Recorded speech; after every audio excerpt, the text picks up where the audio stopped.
ప్రతి ఇంటి దగ్గర ఉండేటువంటి ఫస్ట్ థింగ్ ఏంటంటే కంపారిజన్. ఆ స్కూల్‌లో చదువుతున్నాడు అన్ని మార్కులొచ్చాయి. ఈ స్కూల్‌లో చదువుతున్నారు ఇన్ని మార్కులొచ్చాయి. ఆ సబ్జెక్ట్‌కి అలా. ఈ కంపారిజన్ గురించి ఏం చెప్తారు? అది that's what society is made it. అది మనలోని ప్రతి పేరెంట్‌కి నా దగ్గర పేరెంట్స్ ఉన్నారు.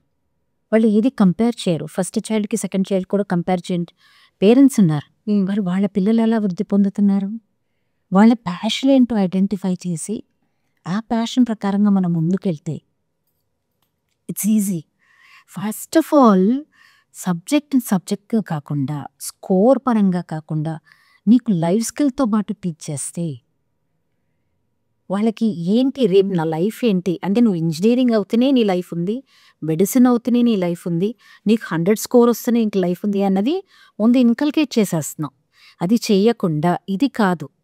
అసలు అది ఏమీ టీచ్ చేయకుండా ఒక సబ్జెక్ట్‌గా నేర్చుకో అంతే అని ముందుకెళ్తే వాళ్ళు బ్రహ్మాండంగా జీవితంలో బతుకుతారు. ఏం బతికలేరా? ఇప్పుడు మీరే ఉన్నారు Smitha. You are not leading your life best.